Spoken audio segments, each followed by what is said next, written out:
Está no ar a tertúlia Bola Branca, 2 dias depois da desoladora exibição de Portugal contra a Colômbia, com os portugueses apagados, com os portugueses apagados e cheios de dúvidas.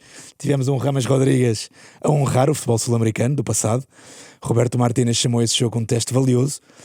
Como terminou em segundo lugar do grupo K, a seleção portuguesa vai jogar com a Croácia nos 16 avos de final, um adversário que enfrentou nos europeus de 96 e 2016. Se passar, segue-se a Espanha ou a Áustria. Para percebermos o que se passa com a seleção portuguesa e o que vem aí, convoquei o treinador Blessing Lemoeno e, como sempre, o jornalista Rui Miguel Tovar. Eu sou o Hugo Tavares da Silva. Blessing, começo por ti. Antes de entrarmos em detalhes, em tática ou avaliar as opções de Martínez, vamos por questões da alma. Portugal quis ganhar a Colômbia ou não? Deixa-me cumprimentar-te em primeiro lugar e ao Rui. Eu não tenho a certeza, ou seja, raramente eu consigo afirmar esse tipo de coisas. Se a equipa quis ganhar ou se estava mais preocupada em não perder, porque olhando para aquilo que Portugal fez do ponto de vista ofensivo, portanto quando tinha a bola para marcar golos, Portugal tentou mal, mas tentou.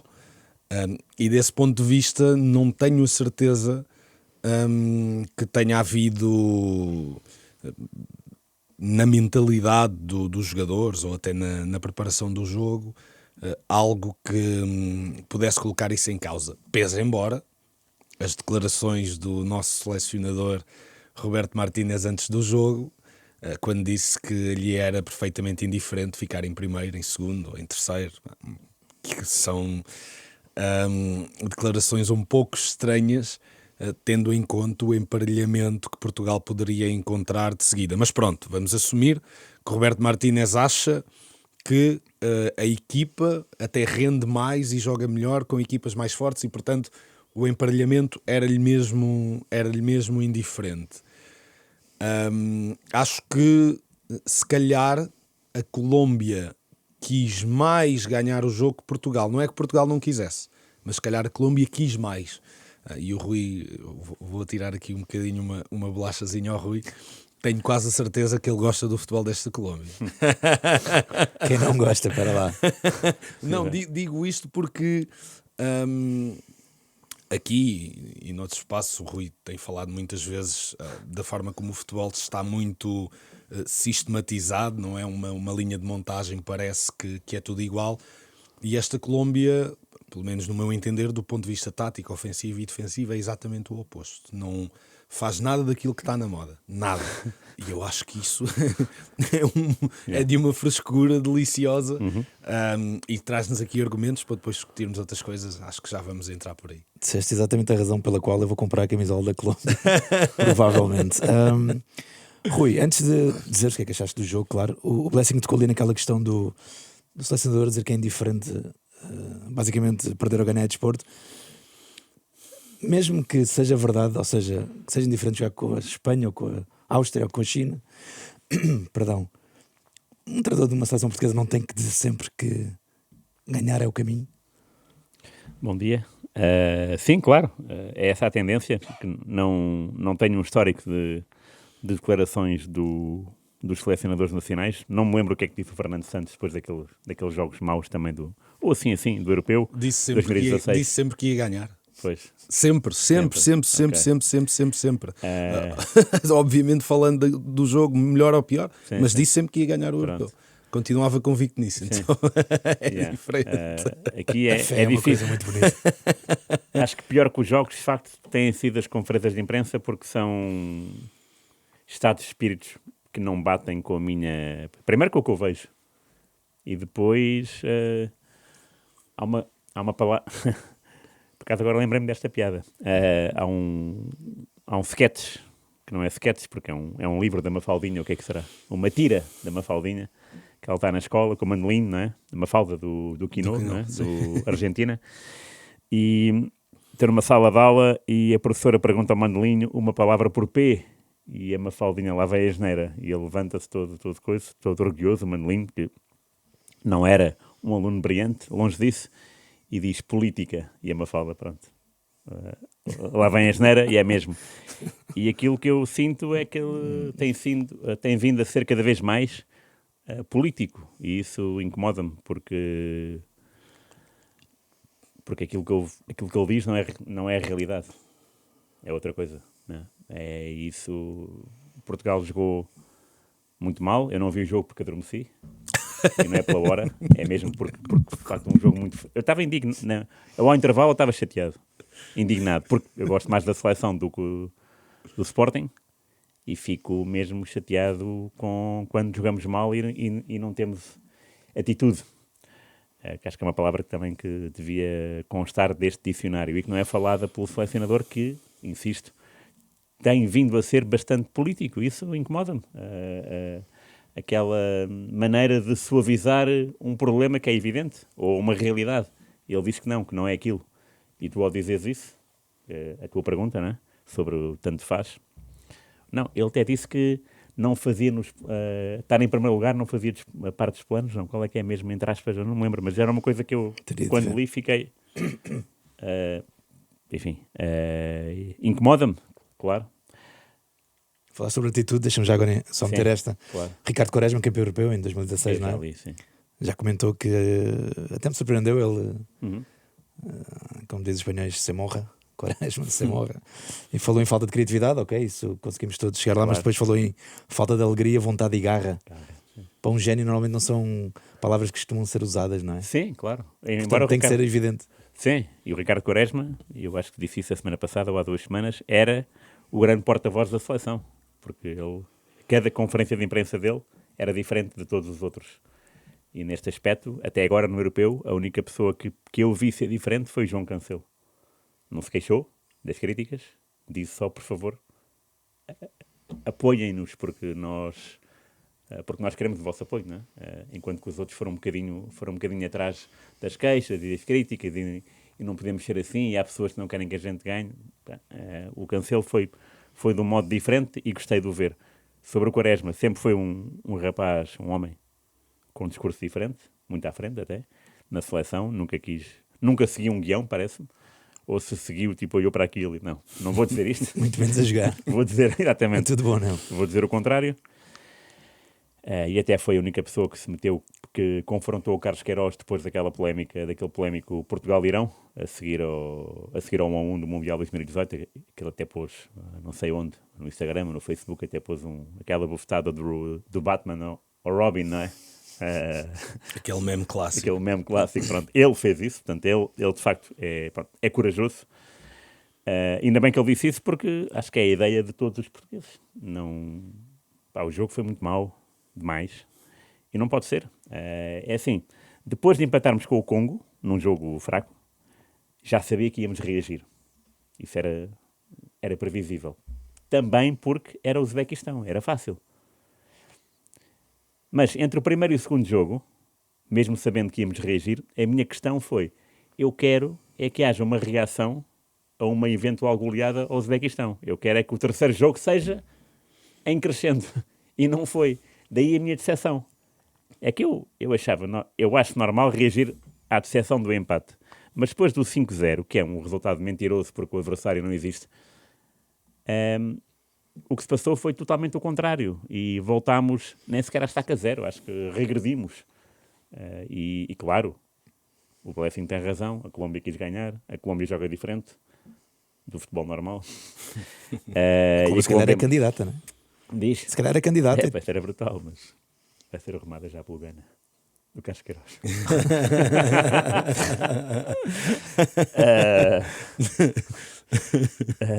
Mas vai ser... mas não gosto. Acho que é a cena das declarações políticas é aquilo que mais é aquilo que é mais constrangedor para mim. Ou seja, pior do que o jogo é seguir ao jogo. Porque eu não vejo a conferência de imprensa em direto, portanto, só no dia seguinte, quando acordei, vi, e doeu mais do que o empate com a Colômbia. Foi um teste valioso. Foi. É assim, eu não sei muito bem o que é que... Não, eu não sei muito bem o que é que... Foram as palavras do selecionador. Mas eu não sei muito bem o que é que vai na cabeça dos jogadores, no bom sentido de se pensar, ok, a partir de agora é eliminar e a atitude será outra. Não sei. Não sei se isso é possível, estar lá dentro ou não. Não sei. Nunca joguei a bola de forma profissional ou até amadora, nunca o fiz. Portanto, não sei qual é que é a atitude de uma equipa e de um plantel. Como é que se reage a partir de agora Ou e seja, até o dia chip 19 de diferente. julho. Ter chips diferentes. Sim. Não sei. Não sei se isso é possível ou não. Sei que no europeu o Fernando Santos mudou muito a equipa da fase de grupos para a fase do mata-mata. Entraram Cédric, Zé Fonte, não foi? Renato e mais exatamente o Renato. Até marcou a Polónia. Exatamente. Portanto, não sei se isso é possível. Saiu Agora, eu quero acreditar que vai haver uma mudança de chip daqui em diante, porque senão é muito difícil aceitar que esta geração muito boa de jogadores não está a ser Portugal. É a única coisa que eu posso dizer. Isto não é Portugal para mim.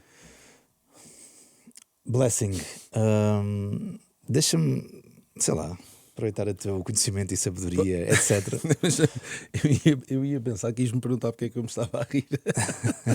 Queres dizer? Exatamente.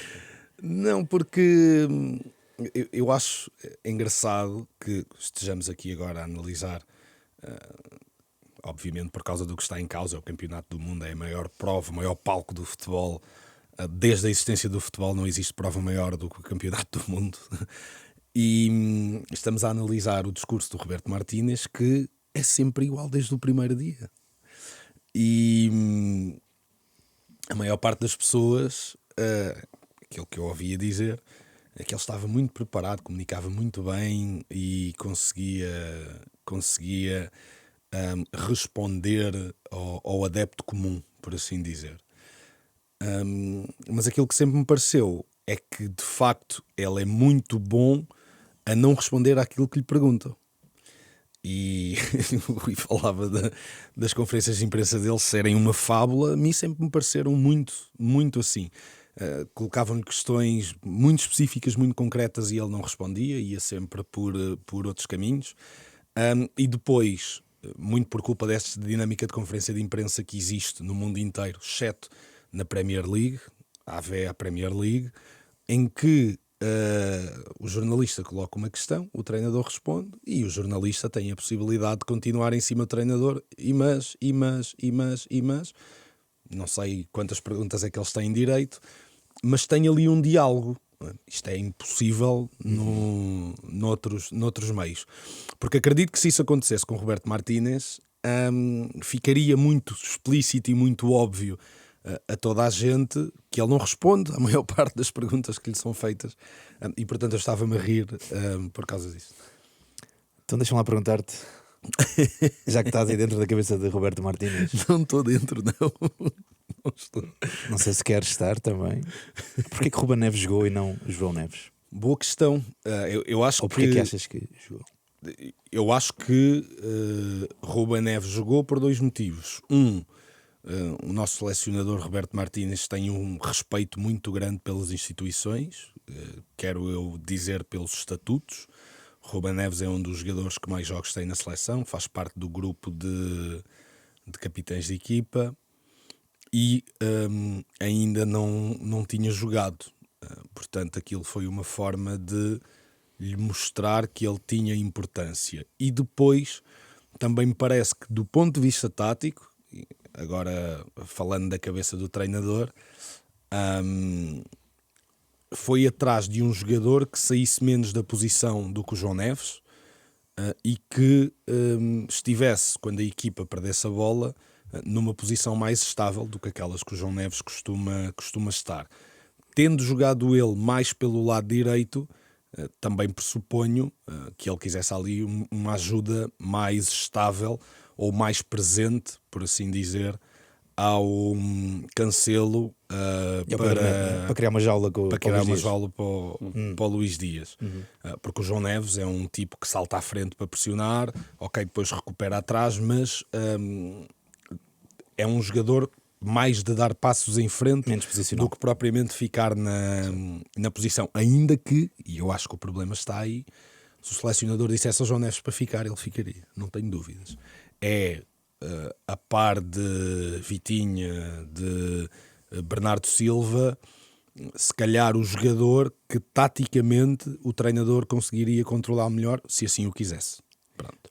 E portanto eu acho que foi por isto que joga Rubén Neves. Mas isto é uma leitura curta, ou seja, o selecionador, ok, vou ignorar agora a questão dos estatutos que eu falei inicialmente, agora pegando só do ponto de vista tático, é uma leitura curta por 3 motivos necessariamente.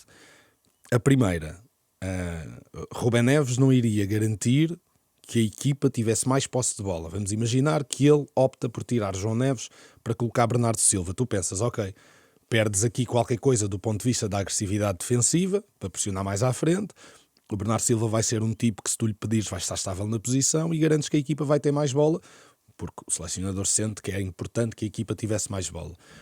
Mas a diferença desse ponto de vista do Rubén Neves para o João Neves não é gigante, excetuando, obviamente, que o Rubén Neves, como sabemos, tem um passe longo melhor, mas passos longos são passos de risco, portanto, isto não vai garantir que a equipa tenha mais posse de bola. Em segundo lugar, e eu acho que é aí que a leitura fica mesmo curtíssima, sabendo-se que o Rubén Neves é um jogador mais estável na posição do que o João Neves será sempre muito melhor do ponto de vista defensivo para defender qualquer jogador do que o Rubén Neves, porque o João Neves, para lá das características físicas que tem, falo da agilidade, da potência, é um tipo que rapidamente consegue chegar a muitos sítios e depois que é muito resistente. E morte como poucos, não é? Já para não falar disso, e morte como poucos, é um jogador corajoso, não se esconde. Portanto, se for para ir ao duelo, ele vai ao duelo. Seja bola no ar, seja para ir duelar, para ir ao carrinho ao chão, seja para encostar no adversário. E portanto, do ponto de vista defensivo, ok, o Rubén Neves é mais estável, mas o João Neves é melhor a defender. Seja em que capítulo tu quiseres colocar. E depois, o terceiro ponto, que eu acho que esse é que demonstra claramente a leitura errónea do nosso selecionador. Portugal precisava de ser muito forte no que Portugal é forte. O selecionador depois falou no final que a equipa não foi capaz de ser ela própria e por causa disso perdeu alguns jogadores como Vitinha, etc. Mas para isso não acontecer, Portugal tinha que ter sido dominador, e Portugal vai ser sempre mais dominador com João Neves do que com Rubén Neves. Porquê?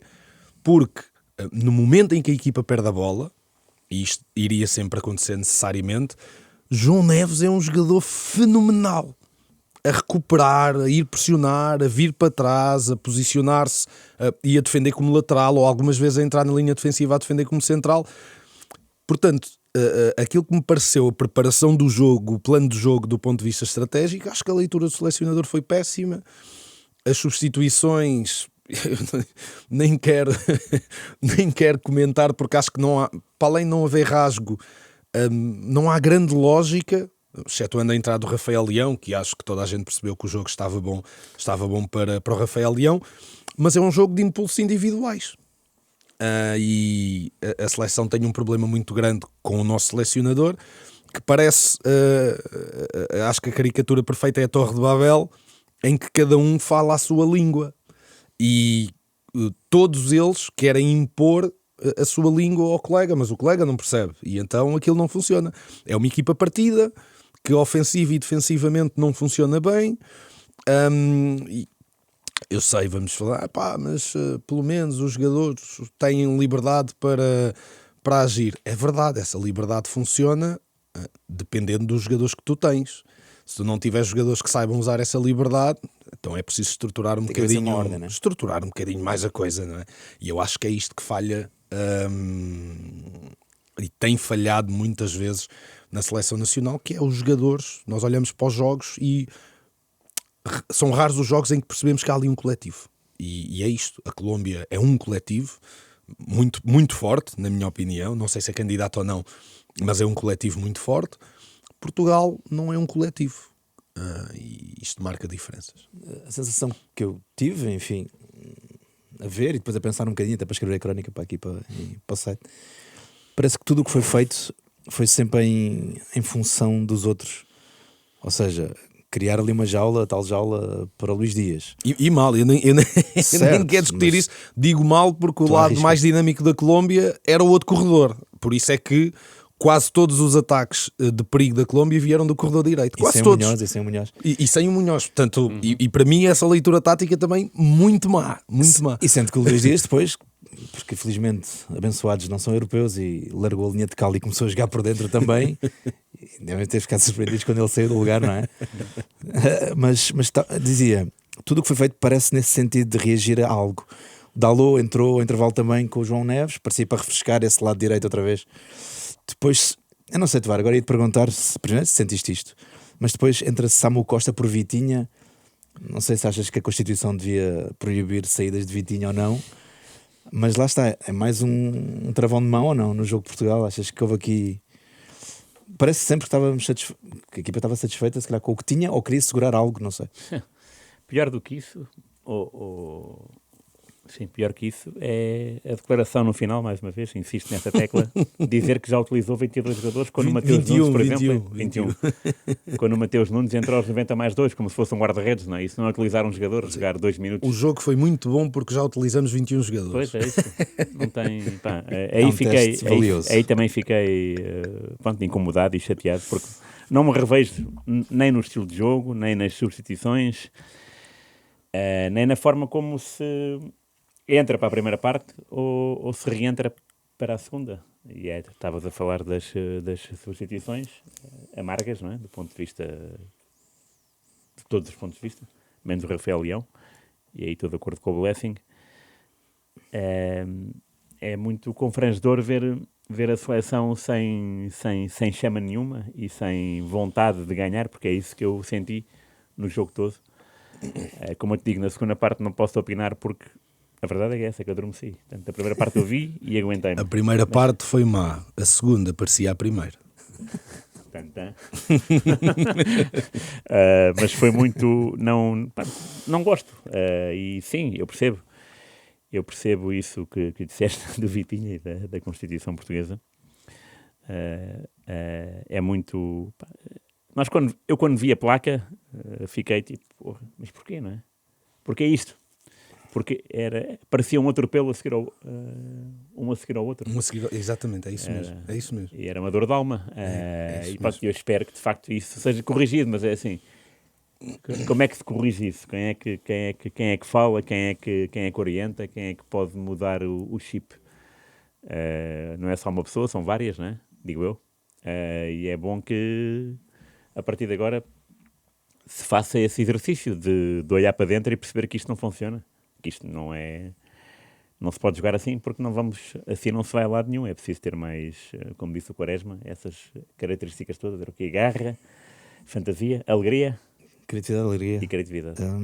Porque não há criatividade nem alegria nas substituições. Não, por isso é que eu perguntava, enfim, não é em jeito de provocação, porque nós não Claro. sabemos o que é que se passa na cabeça do treinador, mas Não, ali foi fácil. se querias ganhar ou não, Gonçalo Guedes não entrou, Gonçalo Ramos não entrou, Francisco Conceição não entrou, Claro. Francisco Trincão não entrou e Bernardo Silva, não sei se já não conta, não sei. O Bernardo Silva e o Trincão acho que perderam a nacionalidade portuguesa.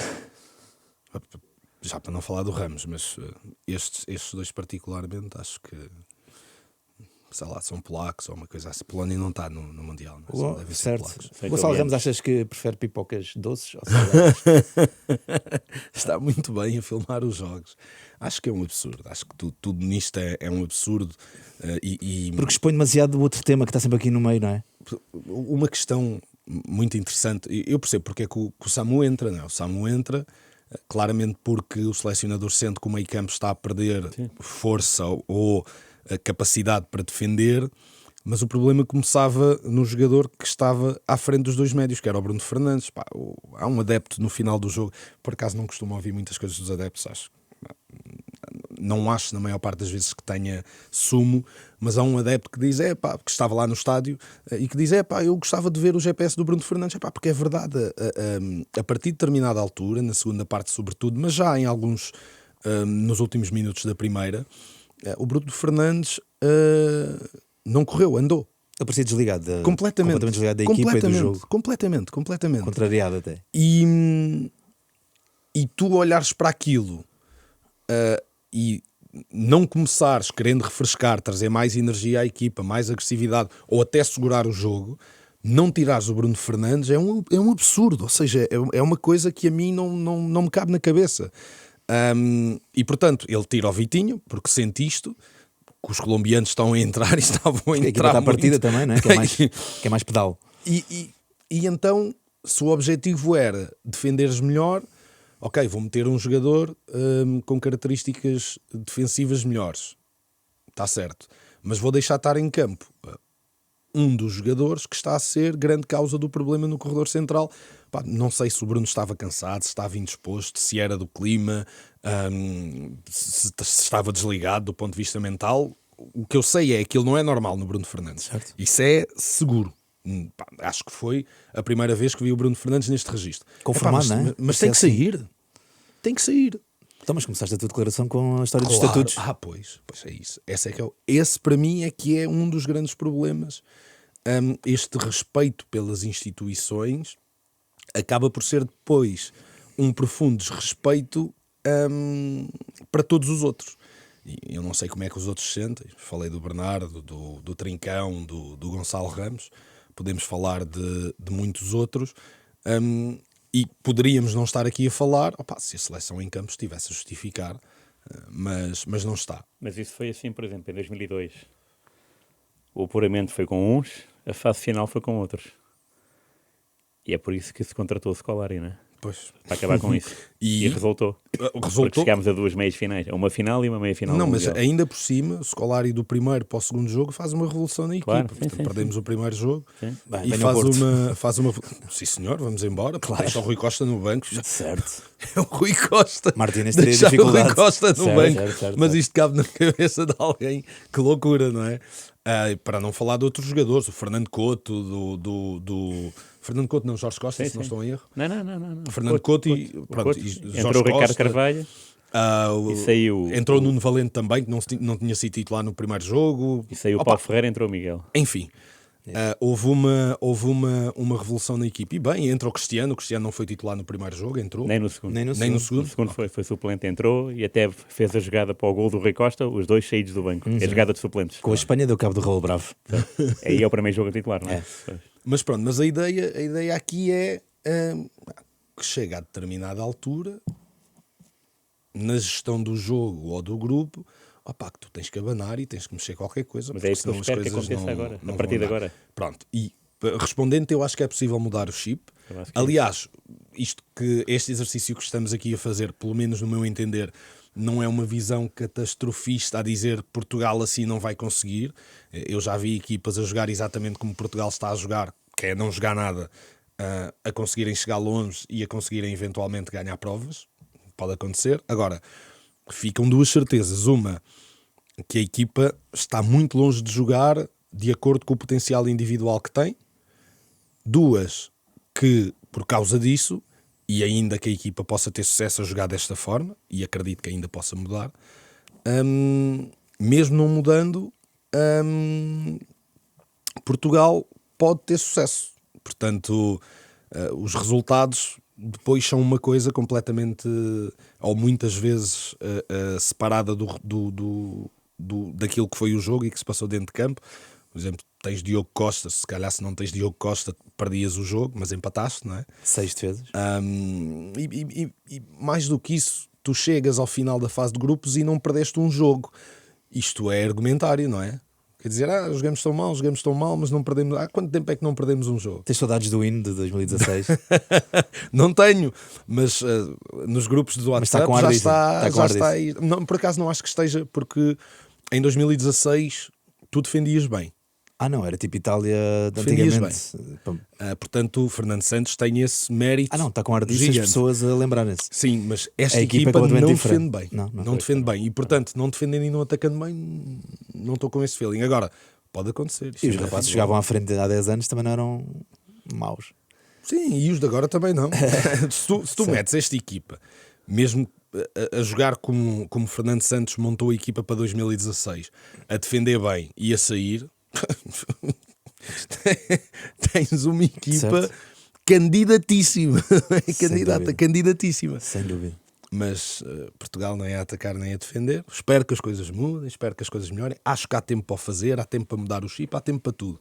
E há tempo também para, mesmo jogando assim, reitero, para que Portugal consiga resultados. Agora, é muito mais difícil, não é? Já vamos voltar ao futebolês, porque tenho mais uma ou duas perguntas para te fazer de tática. Rui, na bancada, a certa altura, filmaram o Valderrama Ui, Foi? com, é verdade, é com a verdade. sua melena branca. Foi na segunda parte ou na primeira? Foi antes do jogo começar. Ok. Não apanhei.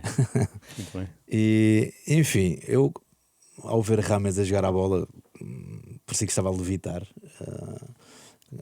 Ou seja, mostra como alguém pode jogar paradinho no futebol de hoje, ser brilhante no passe longo, no passe curto, a combinar com os colegas, falam todos o mesmo idioma, o que estavas a falar, Blessing. Muito sul-americano, não? Como é que... Tens saudades dessa Colômbia dos anos 90 ou não? Tiveram ali uns quantos... Enfim, o Pelé chegou a dizer que eram favoritos para 94, depois foi o Mecatombe. Claro. Depois de ganhar 5-0 em Buenos Aires é fácil também. Mas sim, havia muita alegria, olha, é aquilo que o Quaresma diz, não é? O Rincón, o Valência, o Valderrama, a Espriella, eram jogadores que espalhavam magia, onde quer que fossem. Menos nesse Mundial, foi pena. Do Rames tenho a memória de quando o Carlos Queiroz assumiu a seleção da Colômbia em 2019. Ele foi ter com ele a Munique, jogava no Bayern, não é? E pronto, achei a piada que o Rames convidou para jantar em sua casa, só para conhecerem-se os dois, não é? E pronto, conhecer essas histórias deixa-me um bocado mais fascinado com um personagem que eu já admirava. Mas depois, quando vejo a carreira dele até chegar a este Mundial, depois fica assim um bocado... Pronto, até podia ter sido mais falado, não é? E não foi. Porquê é que não foi mais falado? Porque é preguiçoso? Porque acomodou-se? Não sei. Mas lembro-me de quando o Queiroz foi, até houve uma reunião entre os imigrantes, digamos assim, que até reunião essa que foi promovida pelo Falcão, não sei nem que jogava na altura, quando o Queiroz assumiu a Colômbia, Também mas foi o Falcão que fez a reunião em Roma, portanto, com o Rames, com o Ospina, sequer, que era agora rei de Nápoles, não é? E lembro-me de ouvir essas conversas e de achar interessante ser-se selecionador, não é? Sobretudo estrangeiro, assumir uma seleção estrangeira e depois ir e ouvir os jogadores. E o Rames foi o primeiro, e por estar em Munique, pelo Bayern, achei mais piada ainda a ver essa vontade para chamá-lo para jantar à casa dele, na companhia da mulher, e estarem a debater futebol da Colômbia. Portanto, isso foi em 2019, a falar sobre o futebol próximo e longínquo, não é? E a curiosidade é que 7 anos depois o Queiroz vai encontrar essa seleção da Colômbia. É engraçado, porque o Rames era o capitão e agora também o é. Portanto, honra e seja feita, o Rames manteve sempre cá em cima na seleção da Colômbia e aparece sempre nos momentos certos e para mim a melhor memória é o Mundial 2014. Achava piada que ele não se tivesse lesionado naquele jogo, não é? Para saber o que é que daria. Aquele gol do Uruguai. Sim, espetacular. Claro. Foi o marcador deste, não é? Não foi eleito o melhor do Mundial. É provável. 2014? Sim. O gol, sim. O gol. Sim, exatamente, o gol. Sim. E Então, portanto, quem é que foi o melhor jogador do torneio? O Messi. Pronto, eu só É sempre todos. eu só queria ouvir isso. Eu sou um messista, portanto, Basta sair de para casa e mim meter é umas sempre botas. o melhor. Basta sair de casa e meter umas botas. Ainda que o Di Maria também tenha feito um Mas torneio o Di muito Maria sucesso. sempre, não é? mas gostei, adorei o Mundial, adorei o Rames, claro, porque pareceu-me ser o Rames antigamente, não é? Aquela classe toda, irradiar classe. Já o tinha feito num jogo deste Mundial, já não me lembro com quem. Não sei se foi o primeiro, com o Uzbequistão, não me lembro. Mas lembro-me de ter lido sobre isso e depois fui ver o jogo e percebi o porquê. E acho muito interessante esta Colômbia, até porque acho eu todos temos um amigo em comum, que é o Pedro Cadima, não é? Sim. Que escreveu um livro sobre a Colômbia, então isso também despertou-me da atenção, porque o futebol também é sentimento, não é? E quando agora jogamos com a Croácia, eu penso na minha viagem que fiz à Croácia, em 2001, portanto, e adoro a Croácia, e adoro Zagreb, e Dubrovnik, e Split, e dou para mim a pensar, olha, para mim podiam empatar os dois e seguir em frente, não é? Tinha piada. E adoro o Modric, não é? E adoro todos aqueles croatas grandes e fortes e que entram de cabeça onde pouca gente mete o pé, e lembro-me de jogos grandiosos da Croácia em europeus e mundiais. A Colômbia é a mesma coisa. Transportam-me para 93, não para 94, porque isso foi um descalabro, para 93, para aquela qualificação, mas esta Colômbia teve muito tempo em segundo na qualificação, não foi? Foi Argentina-Colômbia. Que o Brasil teve sempre em quarto e em terceiro. Sim, mas não é? depois não terminou assim. Não, terminou acho que acabou em Equador em Equador em segundo, segundo. Acho que a Colômbia acabou em terceiro, não é? Sim. E, portanto, fica sempre aquela magia de saber o que é que vão dar. E estou a gostar muito da Colômbia, tal como estou a gostar muito do Equador e não esperava. Portanto, acho muita piada essa força do futebol sul-americano, de nomes que não são muito respeitados no mundo e que de repente batem o pé. Tanto Equador bateu a Alemanha e Colômbia só não ganhou Portugal porque temos um Diogo Costa. Portanto, fiquei muito contente com Ou um o VAR Rames. amigo, ainda não percebi bem. Diz? Ou um VAR amigo, aquele do VAR lado ainda está a amigo, criar sim. dúvidas. Portanto, respondendo à tua pergunta, adorei ver o Rames e adorei ver a Colômbia, porque lá está, é também daquelas camisolas que me sugerem algo, né? É muito bonito. E no Mundial de 94 era duas, era a vermelha e a amarela. E a vermelha? Eram lindas, a vermelha era linda. Não sei, também acho que era o sol dos Estados Unidos para que fazia uma certa magia. E agora é a mesma coisa. Mas dizer que, voltando a Portugal, não sei se o jogo no dia 3 de junho, que é o dia do Diogo Jota, não sei se isso vai transmitir alguma coisa ou não. Espero que sim, espero que joguem com muito mais alma do que têm jogado até agora. Blessing, podemos ir olhando para a Croácia então, para encaminhar para o fim. Já estamos a terminar. Não vamos falar sobre a Argentina campeã do mundo há 40 anos.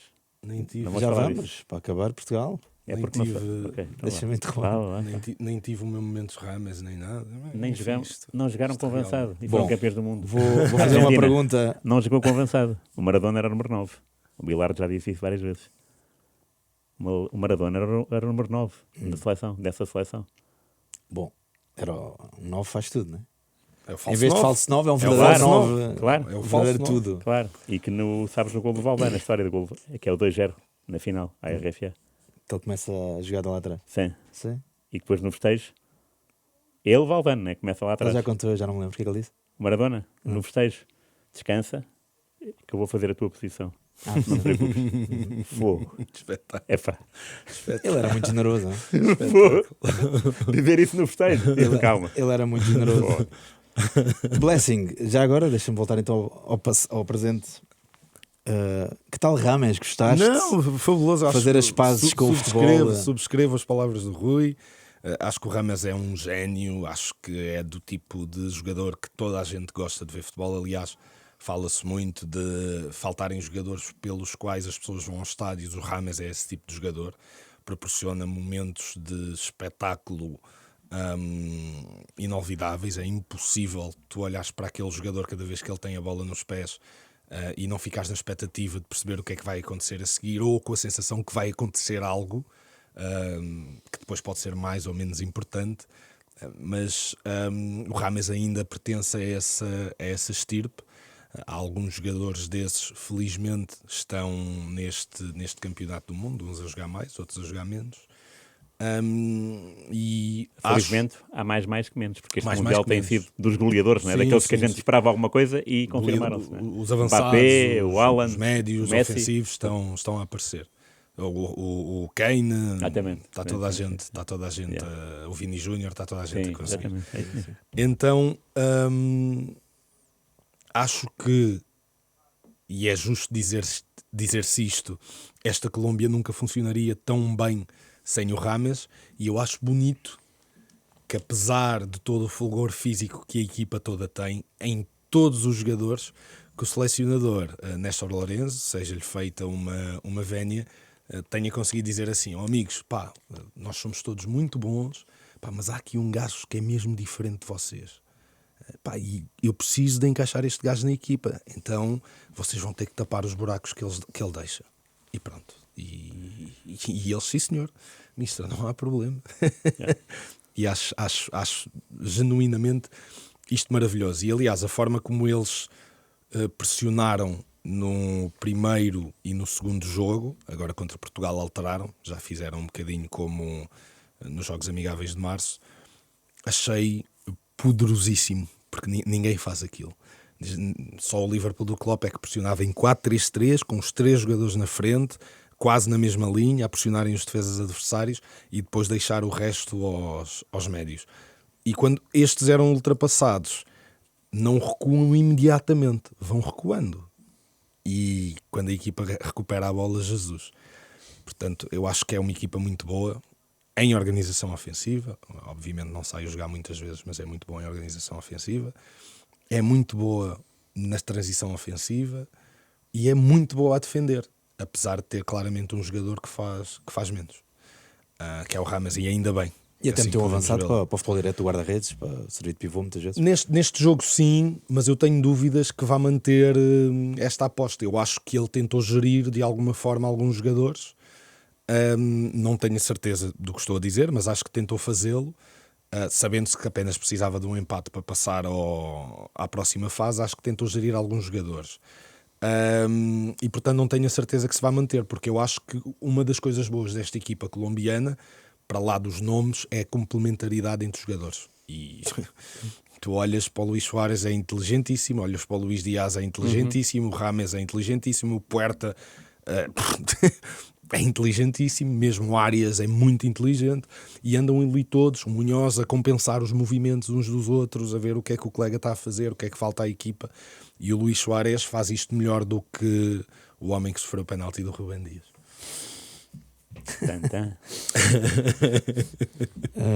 Vamos lá olhar para a Croácia então. Mas bem, assim, deixa-me aproveitar um tema. Ou seja, primeiro, se mudavas alguma coisa no 11, ou o que é que farias se pudesses ser selecionador? Vi nas redes sociais a pedirem-te para selecionador. Vamos aproveitar. Eu essa recusei, campanha. não sei se viste. Ok. Usaste durante o Mundial, depois pode ser. Não, disse que já tenho muitos problemas na minha vida, não preciso de mais um. Eu quando olho para Pedro Neto vejo um extremo com características de extremo e vê-lo à direita puxar para dentro, travar e cruzar assim um bocado em balão. Não percebo bem a utilidade. Gostava muito que me conseguisse explicar. Sei que é solidário, sei que defende muito bem, mas estou a falar de ataque, de atacantes. Vês a utilidade? Achas que vai ter vida esta opção? Ou é mesmo também para dar ali um apoio a Cancelo quando vem de trás e pronto, ter uma mota que pode andar para trás? Que é estranho falar de um avançado a pensar para trás. É estranho. Aliás, o primeiro golo de Portugal no Mundial, se não estou em erro, é um cruzamento de Pedro Neto à esquerda para o cabeceamento do João Neves. E é isto, Pedro Neto é isto, não é? À esquerda, a jogar com o pé mais forte do seu respectivo lado. Do ponto de vista tático, só consigo perceber a coisa do ponto de vista defensivo. Roberto Martínez disse numa conferência de imprensa ou numa flash interview, agora já não sei dizer ao certo, que com Pedro Neto consegue manter as características do Bernardo Silva porque é um jogador de pé esquerdo que vem para dentro. E eu, sei lá, enviar-me aquele meme dos pontos de interrogação na cabeça. Portanto, por ser um pé esquerdo a vir para dentro, então temos um Bernardo Silva, que é uma coisa assim um bocadinho estranha. E o Pedro Neto é um jogador de vertigem, e a verdade é que tu vês, há 2 ou 3 lances neste jogo com a Colômbia, que tu percebes claramente o porquê de Pedro Neto não poder jogar ali, que é um jogador de vertigem, de arranque, de ganhar espaço e depois de tentar definir a jogada rápido.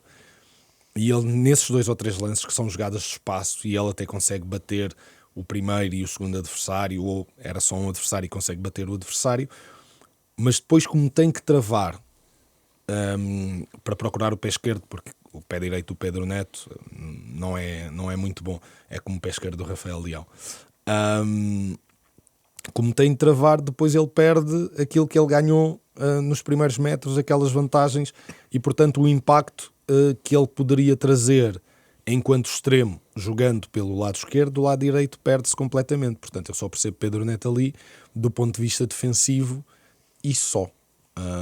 Sinceramente, pode acontecer numa ou noutra jogada o Pedro Neto conseguir desembrulhar e vir dentro e desequilibrar o adversário, fazer um golo, fazer uma assistência, mas a vida está muito difícil para ele, porque de facto não vem o melhor de Pedro Neto ao jogo jogando desse lado.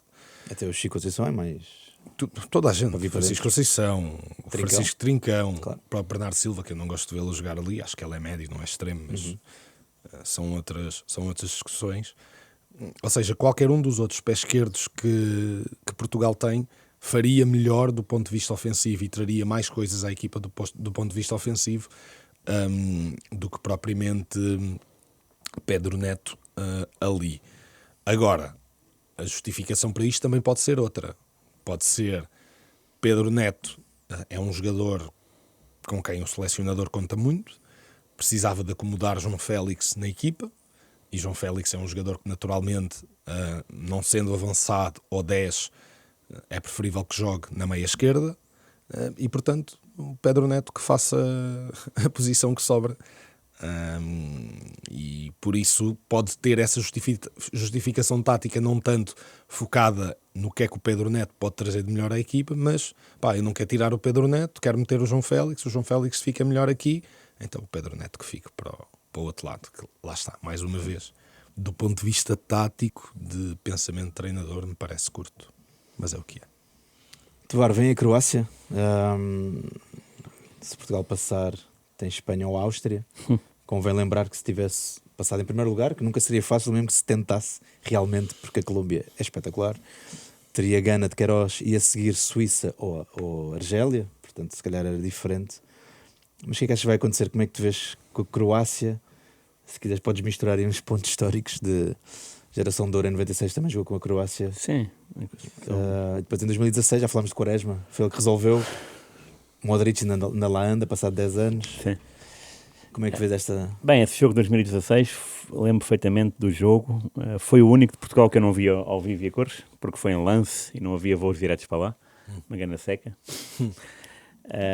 O que também diz bem daquilo que as organizações podem fazer em relação aos adeptos, porque eu estava sediado em Lisboa, portanto eu tinha que apanhar um voo e não havia.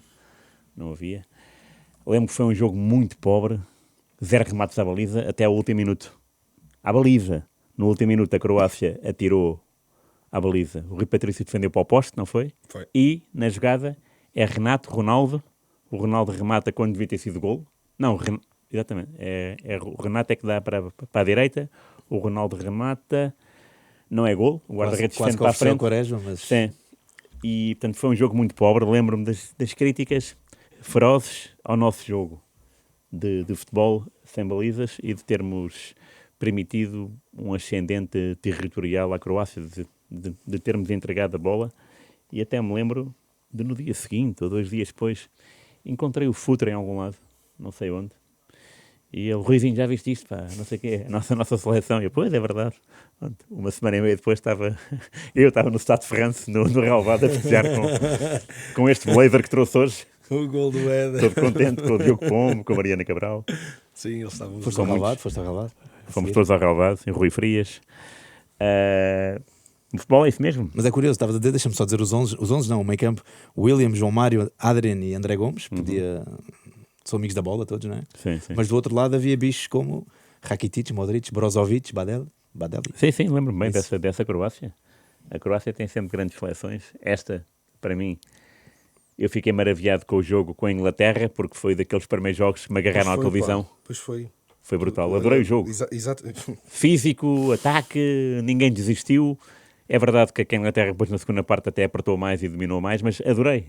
Mas eu adoro a Croácia, portanto, fico sempre meio... Primeiro, fico hipnotizado com aquelas camisolas. Tudo por causa do Boban e do Milan. Se calhar. Podia ser E do Zucker. Pois, viste? Zucker. Vai buscar. É curioso, em 96, e podia valer para uma discussão que já não vamos ter tempo para isso, fica para a próxima, mas tem-se falado muito na praça pública sobre a gestão ou não gestão, dos minutos todos que uns jogam e outros não jogam. Nessa terceira jornada do Euro 96, claro, enfim, Zucker no banco, Boksic no banco, Boban no banco. Mas sabes porquê que era? Não? Não. O selecionador Blažević, que era um maluco bom, e que depois seria selecionador da Bósnia quando jogámos com eles um play-off, acho que foi para o Mundial 2010, acho que não, foi mesmo. Bósnia-Portugal, ele era o selecionador da Bósnia. E Portugal tinha o Carlos Queiroz. Mais uma vez. Essa Croácia, o Blažević queria jogar com a Alemanha nos quartos de final. Portanto, queria perder o jogo. Daí a gestão. Exatamente. Okay. E Portugal não. Portugal jogou com a equipa a sério. Sobre a gestão, uma coisa que eu achei interessante e também intrigante, e há várias leituras, é a Noruega com a França. Jogou com a equipa suplente, né? Guarda-redes suplente, não jogou o Alan. Jogou com 2 titulares. Pronto, eu percebo isso tudo. Mas e a parte do adepto? Então o sorteio é em dezembro. Tu compras bilhetes a pensar, tu, norueguês, sim, norueguês sobretudo, né? E vou comprar bilhetes para aquele jogo, porque é Noruega-França, nem jogo, né? Quando é que vou ver isto outra vez? E Num depois, Mundial? No Mundial. Tipo, Mbappé, Haaland, não sei, outros jogadores, Odegaard, não sei o quê. E de repente chegas ao estádio e vês a equipa.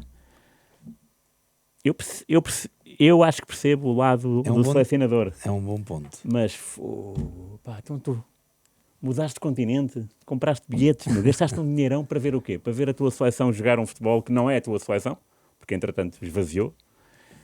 Embora tenha dado luta, levaste 4-1. Pá, é duro, meu. E a Croácia é a mesma coisa. Lembro perfeitamente do Blažević desrespeitar o jogo, não é Portugal. Tipo, a gente quer jogar com a Alemanha. Sim, se havia essa intenção, E foi. Alemanha-Croácia. E a Alemanha ganhou 2-1. pronto. A Alemanha tinha que ter ganho, né? A Alemanha. Diz? A Alemanha tinha que ter ganho. Tinha que ter porque esse ganho. europeu... Pois, 2 anos depois, 3-0. Croácia 3, Alemanha 0. Ok. Que é o início do fim da Alemanha, né? Que depois no Europeu 2002, 3-0 de Portugal. E a Alemanha era o 2000, Jarni, o 2000, Soldo. Euro 2000. Euro 2000, sim. Era 2000, desculpa, enganei-me. 2 anos depois, Euro 2000. Portanto, a Alemanha é o último grito, assim, da Alemanha. É esse 96. E o Blažević queria isso. Queria jogar com a Alemanha. Daí o descansar Queria esses gajos. perder com o Klinsmann. Mesmo assim entraram em E intervalo Bierhoff. 1 ou 2, não foi? Sim, Acho que sim. entrou 1 ou 2. O Suker entrou, o Boban Pois. entrou e Azanovic. Eu entrevistei o Blažević para o I a propósito do Bósnia-Portugal e ele continuava, não, pá, eu fiz isto porque queria jogar com a Alemanha. 2009, Bizarro. portanto 13 anos depois, não é? Já falámos sobre essas. Deixa-me só meter esta. Bora. Enfim, sobre estas coisas de Cristiano poder se sentar ou não, descansar, Não a importância para o grupo. Não, mas a importância, estavas a dizer isso para o adepto, não é? Sim. Mas os que estão no banco e sentirem-se parte de algo também é muito poderoso, não é? É por isso que eu Claro que o digo time é que há mais diferente. leituras. Percebes tudo? E eu percebo também o que estás a dizer. Mas lembro-me sempre, agora tenho-me lembrado, aliás, Messi já se sentou uma vez e saiu noutra. Scaloni, mais uma vez, disse que a decisão foi tomada com ele, com o jogador. Sim. Antes do Mundial tinha dito que sim, senhor, Messi decide coisas na seleção. É curioso que quando perguntaram isso a Roberto Martínez, sentisse aquela coisa de não, eu é que sou o presidente da junta, eu Pois. decido tudo. Mas depois é curioso e irónico como o intocável está num sítio onde a autoridade supostamente está blindada, não é? Como é que tu vês essa liderança de Scaloni em relação com o Messi? Eu, Blessing. mais do que a própria liderança, o que eu acho que Scaloni, não digo Scaloni, digo os argentinos no geral, e na América do Sul existe um pouco essa cultura, que é, e para mim, e acho que para o público em geral é mais fácil empatizar com isso, mesmo não percebendo ou não concordando, é mais fácil empatizar com isso porque o que o Scaloni faz é trabalhar com a verdade.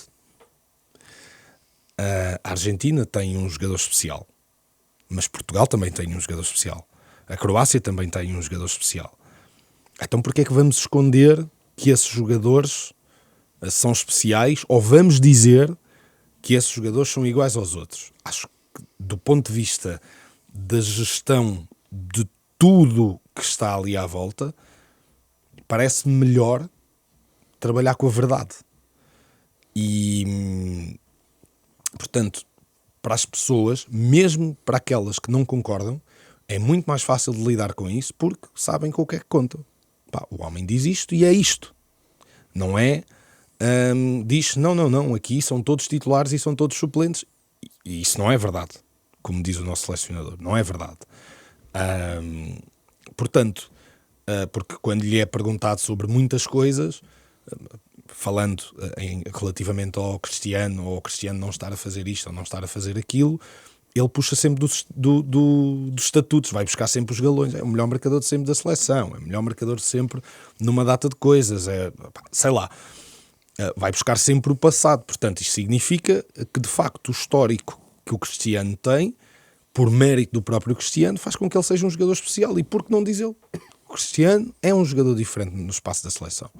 É um jogador que tem um estatuto diferente. É um jogador que a equipa quer ajudar a que tenha rendimento porque a equipa sente que tem mais rendimento com ele. E isto é muito mais fácil de lidar do que... Não.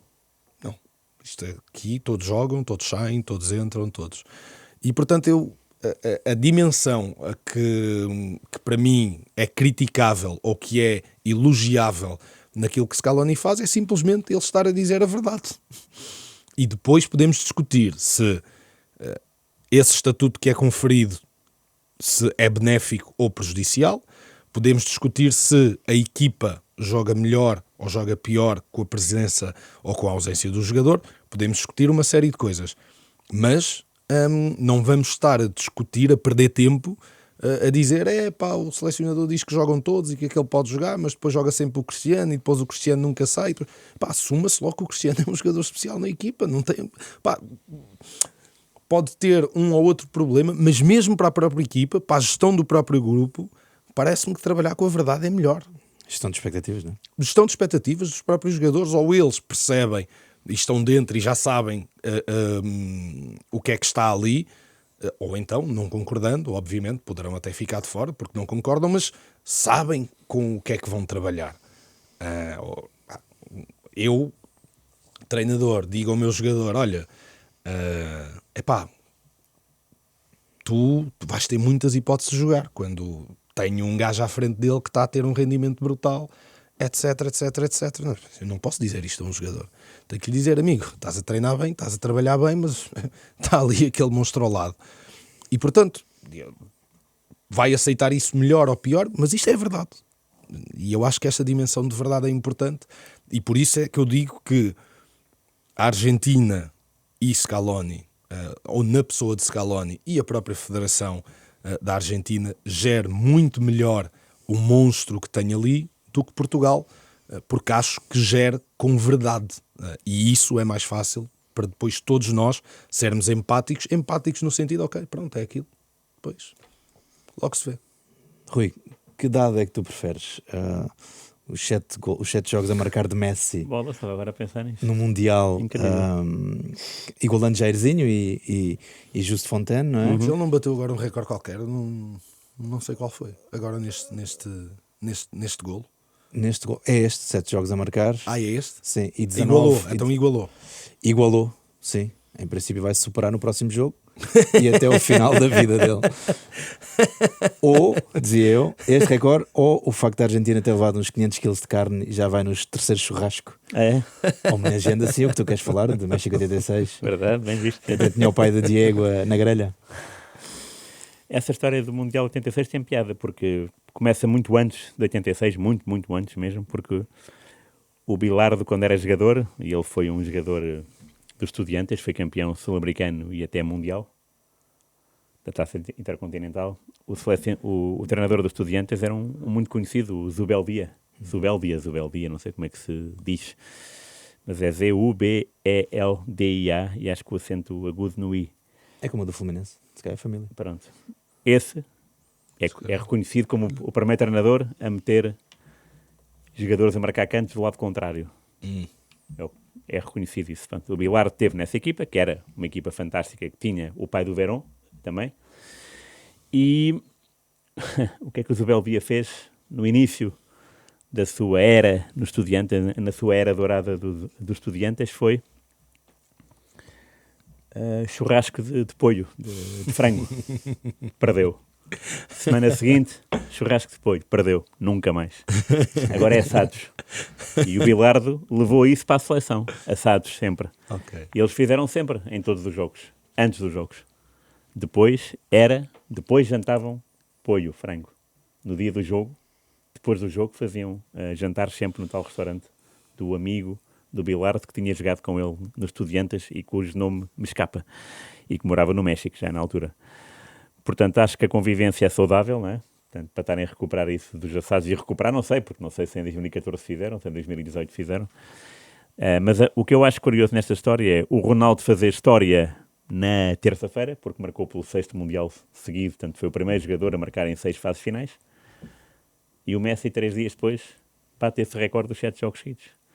E estão sempre a brincar ao gato e ao rato, não é? Sempre. E a coisa mais sensacional, e que até tenho medo neste Mundial, que é, em 2018, na Rússia, o Messi falhou um penalti defendido pelo guarda-redes da Islândia. E o Ronaldo o que é que fez? Noutro país, Irão, falhou um penalti, defesa de guarda-redes. E eu penso, bem, estes gajos até nisto se metem com o outro. Agora o Messi falhou de penalti e falhou a baliza. Espero que o Ronaldo não falhe a baliza se tiver a oportunidade com a Croácia, porque senão são 2 penaltis. Porque o Messi também tem esse recorde, não é? É o primeiro jogador a falhar 2 penaltis em mundiais. Na fase, durante o jogo, não é no desempate, isso não conta. É dele, cá está. O recorde é dele. Portanto, ele podia ter mais 2 golos. Sim. Sendo que não marcou em 2010, o que é curioso, não é? O único Mundial que não marca é 2010, porque até nisso o Ronaldo e o Messi são iguais, que é começar em 2006. E até o Messi marcou naquele 6-1 à Sérvia, que é um jogo espetacular, e o gol é espetacular. Eu por acaso não sei se é o gol do Messi, se é do Cambiasso. Eu acho que é assistência do Messi. Okay. Ele entra e assiste. Mas vou marcar Riquelme, Messi, Cambiasso. Cambiasso, pronto. Riquelme, Messi. Logo isso, não é? Mas é curioso que o Messi não marque no único Mundial em que o Maradona é o selecionador, não é? Quando se fazia para ver que ele iria ser a estrela da companhia. A estrela, não é? E não o foi. É vir ali um aquecimento dos dois que se calhar explica algumas coisas. Sim. Deixa-me só dizer claro. Uma coisa sobre isto do churrasco, que não tem nada a ver com o churrasco, mas acho que tem tudo a ver. Acho que o facto do Aimar estar na equipa técnica do Scaloni ajuda a isso. O Aimar é um tipo que tem dito todas as vezes que lhe colocam um microfone à frente que o futebol é para jogar, é para ganhar, sim senhor, mas é para desfrutar.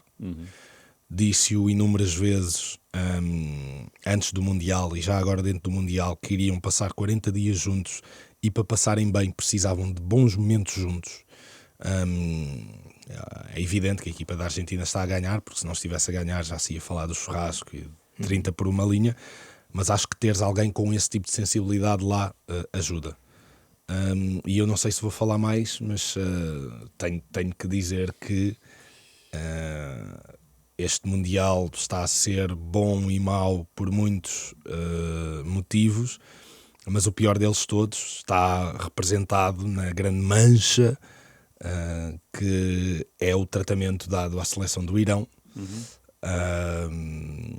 E portanto queria deixar aqui esta nota de tristeza, mas uma nota de tristeza que se subentende que para lá do interesse do futebol em si, a FIFA hoje em dia não tem assim grandes argumentos para dizer que é o organismo máximo que defende o futebol.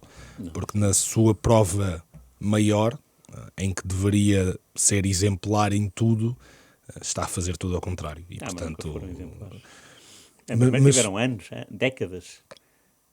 Era uma entidade, é a entidade, né, que a gente sabe, a FIFA, e não apresentava resultados públicos. Certo. Durante décadas. Sim.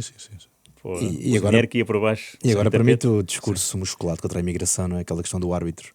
Não, mas mais do que isto, a FIFA não pode aceitar que um país cedia uma prova e que todos os elementos das comitivas das respectivas seleções não tenham o respeito diplomático para entrarem no país durante a competição e depois irem-se embora no final da prova. Isto é lá para ali, isto é o básico dos básicos. E a FIFA permitiu isto. Obviamente que, representando assim em larga escala na seleção do Irão, foi o mais discutido e o mais falado, mas tivemos muitas outras coisas, e acho que não deveríamos deixar de realçar, de reforçar, principalmente agora que o Irão não vai à fase seguinte, é preciso dizê-lo. Sim, houve várias histórias, por exemplo, o avançado iraquiano que marcou o gol à Noruega, Ayman Hossein, que enfim, tem uma história trágica. O pai foi assassinado pela Al-Qaeda, o irmão foi raptado pelo Estado Islâmico e nunca apareceu até hoje. Esteve 7 horas a ser interrogado em Chicago, quando chegou.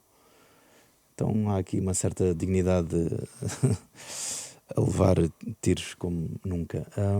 Deixa-me só voltar ao Messi para acabar. O que é que vocês sentem quando vê Messi a jogar? Excitado. Isto é programa para a noite, não é? Desculpem. Mas é a realidade. Eu, antes dele falar agora do último jogo da Argentina, Eu dizia, o Lionel Messi vai entrar e todo o meu corpo reage. Percebes? É uma coisa, porque muitas pessoas têm escrito muitas coisas sobre o Messi, mas acho que a mais importante que eu vi, ainda que não tivesse gostado assim tanto da forma, foi aquela que o Francisco Geraldo escreveu, porque verdadeiramente nós não sabemos quando é que vai ser a última vez que vamos ver este tipo a jogar. E para mim, que vi alguns jogadores, mas este é claramente o mais especial que eu vi, isto tem um significado grande. Eu percebo o que o Rui ou o José Bote ou o Romário dizem sobre o Pelé, sobre o Maradona. Eu agora percebo isso. Eu agora percebo isso, porque Ver a de história, facto depois estava a discutir isto com, não interessa com quem, mas eu tenho uma ligação umbilical com ele, pá, porque eu vi isto tudo a acontecer à medida que eu fui crescendo e vendo futebol, e portanto é impossível nos desligarmos disto. E pá, eu tento aproveitar cada segundo que ele está em campo, mesmo aqueles que ele está lá parado a passear e tal. Acho que Ele caminha muito bem, deixa lá. é uma coisa. A malta diz uma aura. Eu por acaso não gosto da palavra aura, porque acho que não significa nada.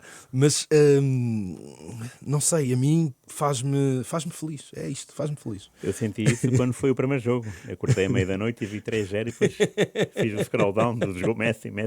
Acordei, tipo, ok, tenho que ir ver os golos. Pronto. E nenhum de penalti. Então E aí estava no top 3 de jogadores que menos correram. Era? Sim, excelente. Foi. É um elogio. Sabia. Há uma história do Angel Capa, que era adjunto do Menotti, que uma vez contou que o Menotti, quando jogava no Boca Juniors, sabe o que é que foi? Foi um quiosque na terra, em Rosário, que eles têm supostamente, a terra de Messi, na verdade, que tem um respeito pela bola e pela estética. Do Di Maria? São muitos de Rosário, até Banega, creio eu. Há assim muitos artistas. O Kempes? Deve ser também, não sei. Vais deixar Guevara, já chega, mas também é de lá. E chegaram a um quiosque e a pessoa que estava a vender a revista ou o jornal perguntou-se ao Menotti: o que é que estás a fazer, não é? E ele: o que é que se passa? Também já te mandas para o chão como os outros? Ficou chateado porque ele fez assim um carrinho, portanto tem piada essa ligação do já corres, o que é que estás a fazer à tua vida, pá? E em Rosário leva-se muito a sério a beleza. Mas conta-me, desculpa, interrompi-te. O quê? Sobre o Messi, o que é que sentes para acabar? Meto só esta minha: vê-lo no Qatar ao vivo em 5 dos 7 jogos Claro. fez-me feliz. Nunca me tinha emocionado a ver um jogo ao vivo, ou seja, um lance emocionar-me. Foi aquele passe com a Holanda. Eu levantei-me e não sei, nunca tinha sentido isto num campo, num estádio de futebol.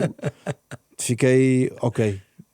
Posso... É que podes morrer feliz, não é? Já está. Literalmente. Já está.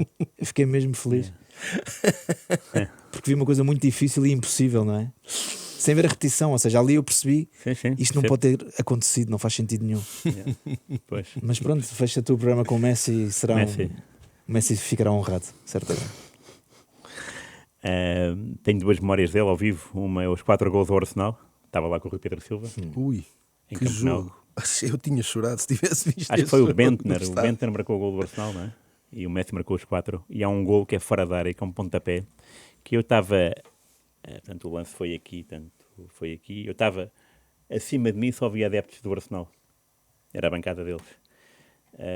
E tudo correu bem. Mas não. E o remate foi tão violento que o meu olhar não acompanhou a bola. Ou seja, os adeptos festejaram primeiro do que eu percebi, porque eu não vi a bola. Ele rematou e eu, mas onde é que a bola foi? De repente o estádio levantou-se e vi a bola fora da baliza. Portanto, a bola bateu e saiu. O que não é assim um gol à Messi, não é? O Messi até faz passos. Aquilo foi um pontapé brutal. É nesse jogo que ele pica a bola por cima do guarda-redes também, não é? E encosta. Não, acho que é um dos golos. É um dos. Será? É um dos. Não me lembro. Mas eu sei o que é esse lance. Não é. Não é? Não é. Esse lance, olha, é outro lance que eu tenho televisivo. Ele faz 2 hat-tricks ao Arsenal, é o que me estás a dizer. Não, esse é póquer, esse é 4. Póquer, então não é. Sei, Então 4-1. não é. Tens razão, não é. 4 golos dele. Esse lance, eu estava não sei onde, talvez, e o Fabregas perde a bola no limite da área de forma muito estranha. De facto. O Fabregas do Arsenal. Perde a bola de uma forma que não se faz. Recupera o Iniesta, parece-me. Mete a bola, ele pica e marca. E quando o Messi vai sair a festejar, não sei se é um golo decisivo ou não, mas é um golo, pronto, Acho que era o 2-1. que se calhar desequilibra a eliminatória. Ele sai a desviar para uma lateral, mas de repente ele olha para o Iniesta e recua para abraçar o Iniesta. Isso para mim é o momento que define o Messi em todo o mundo, em toda a carreira dele. Foi no mesmo jogo? Então não é esse lance. Certo. Não é esse o lance. Mas É o continua, lance que continua. ele marca. Que as em pessoas não estão a ver o que eu estou a ok, mostrar. ok. Esse foi um dos gols ao Arsenal naquele dia? Disse? Sim, são os 4, sim. Ok. E o remate fora da área qual é que é? É o 3-1, tá aí, o 4, pequena. Não sei agora. Ok. E o outro momento que eu tenho ao vivo é Mineirão, Irão 0, Argentina 1. E está 90 mais 1, 0-0. E eu pensar, o Carlos Queiroz vai sacar petróleo. E de repente o Messi, do lado direito, encosta a bola, mete assim com o pé esquerdo. Fogo. Na televisão é que se vê bem, porque no estádio aquilo foi naquela baliza, né? E eu estava aqui. Aquilo é longe e dá a ideia de ser um grande gol, mas depois na televisão, ele mete mesmo a bola assim, aos 90 mais não sei o quê. E o Irão defendeu sempre bem, sempre em cima deles. Tipo o Carlos Queiroz, não é? Defender bem. E no último minuto ele fora da área faz aquilo. E, tanto 2014 é quando a Argentina vai à final, não é? Fiquei também maravilhado com esse lance. Portanto, são 2 jogos ao vivo que eu tenho uma boa memória, mas esse lance do Arsenal, do picar a bola e depois rematar, é a diferença de uma pessoa que quer ser a figura ou de um companheiro de equipa. Ele quando se vira para trás para abraçar a equipa e fica lá no chão, tanto que até com os jogadores do Arsenal têm que se afastar para regatar o jogo, porque estão todos montanha de jogadores assim no chão. Foi engraçado esse momento do Messi. Foi nesse jogo que o Wenger diz que o Messi é um jogador PlayStation, não é? O 4-1 foi. Okay. Esse foi, dos 4 golos. Que saudades do Wenger. Porque eu lembro-me que o Pedro Candeias fez a crónica do jogo e fala disso. Porque, aliás, o título dele até é... Ele usa os botões. Para a PlayStation, nem faço ideia. É o quadrado, não é? A bolinha. Sim, lembro-me disso. Quadrado, bola, X e triângulo. Um dos meus golos preferidos do Messi em Mundial é contra a Nigéria. O quê? Um dos meus golos preferidos, um passe de Banega inacreditável, e ele recebe com a coxa, deixa cair e bate com o pé direito. Então também vi esse. Ao vivo. Então este programa acabou aqui. São Petersburgo. Esse jogo é histórico. 2-1, 2 golos dos Cardinhos com o pé direito. Messi e Rojo, do Sporting. O Rojo marcou um golo aos 88 e foi a maior loucura que vi num estádio em mundiais. A maior loucura. Os argentinos todos. Cartão rojo para ti. O estádio foi abaixo. Estou cheio de inveja. Esse golo é lindo de morrer. É mesmo. Os adeptos da Argentina ficaram lá 45 minutos a fechar a vitória como se fosse uma coisa. E era a qualificação para a fase seguinte só. Brutal. Isso foi o último jogo da fase de grupos. Brutal. Não foi? Foi. Foi a Nigéria-Argentina. E o gol da Nigéria é do Moses, é possível? Moses. É possível. Victor Moses, não. Era do Chelsea, deve ser. Do Chelsea, É sim. possível. É capaz. É possível. Sim. Que maravilha. Não me lembrava disso. Ganhou lá. Não te esqueças, por favor. Olha, e quem lá estava, tipo anos depois, e que eu percebi que, por mensagens, o filho do Yazal, o Gonçalo Yazal, também estava lá, em São Petersburgo, mas eu não o conhecia na altura. Só depois é que enviei fotos, este jogo, da Argentina. Eu estava lá. E eu também. Eu não dormi nessa noite. Para acompanhar os adeptos da Argentina. Foi a noite mais louca do Mundial 2018. Mas choripã em São Petersburgo? O quê? Mas choripã em São Petersburgo ou não havia choripã? Não. Mas adorei tudo. Excelente. O Estúdio Bola Branca fica por aqui. Tivemos os cuidados técnicos da Beatriz Garcia e do Ricardo Fortunato. O Portugal-Croácia a contar para os 16 avos de final do Mundial joga-se à meia-noite, de quinta para sexta-feira, e tem relato Bola Branca aqui na sua Renascença. Este jogo fora de horas leva-nos a magicar uma tertúlia Bola Branca extraordinária na sexta-feira, portanto, depois da Bola Branca das 16h45, das 12h45 tem um programa ali fresquinho. Venham daí connosco, vai ser bom. Resta-me agradecer ao Blessing Lemoeno e ao Rui Miguel Tovar. Um abraço a todos. Obrigado. Obrigado.